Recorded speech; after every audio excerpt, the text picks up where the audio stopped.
Hello and welcome back to Early Talk. This is our final session and it's all about books. Books are a fantastic way of introducing language to our children. It's never too early to introduce a book. They are brilliant because they become familiar, and a child will come back to a book over and over again. And that doesn't matter. It doesn't matter how many times a child revisits a book.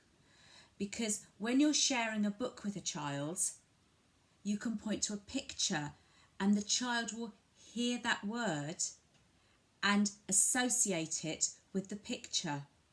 So all the things that we've been talking about throughout the course, about repetition, about hearing those words over and over again, about gradually learning that that word is associated with a particular object, all those things are fantastically reinforced as we read and look at books with our children.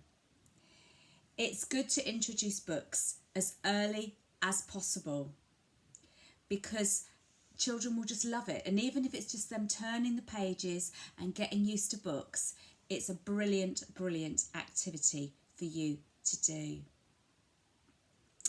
Now, the first thing that I'm going to encourage you to do is to set up just a little, what I'm going to call cosy corner with books in.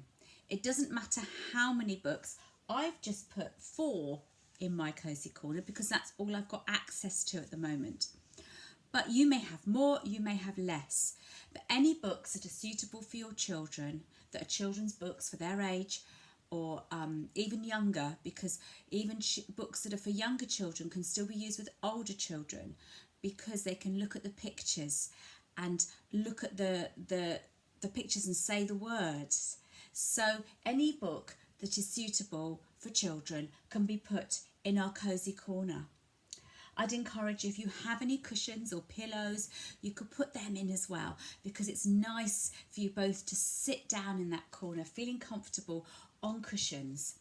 I've got a teddy in mine. You can put a soft toy in yours, but I'm going to use Teddy as if he was my child today to show you how to share a book with a child.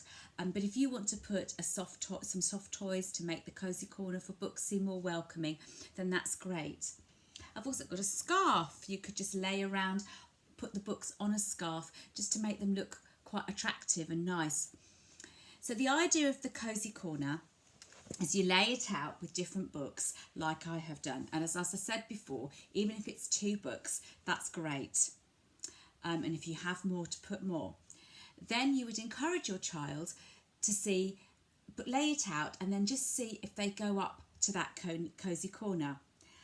And let's say your child comes up to the cosy corner and picks up this book and looks at it. Maybe they sit on the floor with it next to you, and it's great to cuddle up next to your child to share a book. Sharing a book should be such a lovely experience between the two of you, where you can cuddle up and look at something together and have that experience together. So let's say our child, who's called Teddy, has chosen this book. And you could they're looking at it. And on the front of this book is a tiger. And you could say, oh, it's a tiger.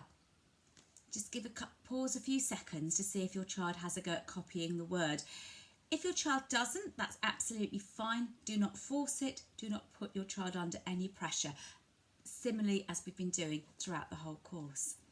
You may then open the first page. Now my book, there's lots of different pictures. And just wait and see if your child chooses one of those pictures. Just wait and pause and look at the book together. And what you might find is they point. They point to a picture. And for example, they might go and they might point at the fish, or any picture that's on your first page. And you'd say, yes, it's the fish. Giving them an opportunity to have a go at the word. If they have a go at the word and they go then that's brilliant. Or shh, or psst. Say, yes, well done, it's the fish.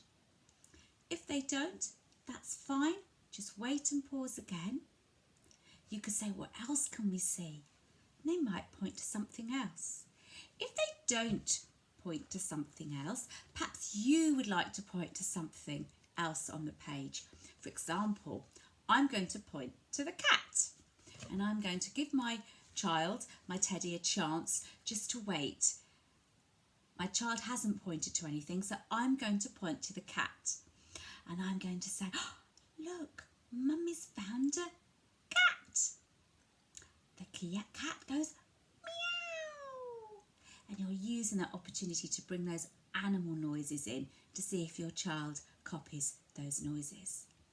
When you think your child's had enough of that page, or maybe your child will turn the page, let your child then turn the page and look at the next page. The important thing, like with everything we've done in this course, is to let your child take the lead. Do not force your child to read a book in a certain way. Let this enjoyment be really fun. Let your child take the lead.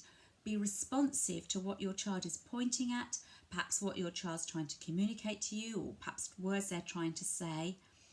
And then repeat them back slowly and show your child that you're really interested in what they're finding in the book and you're enjoying what they're pointing out to you. And you can, if they're not pointing things out to you, then you can show them things and point them out to them really slowly and really carefully, saying those words.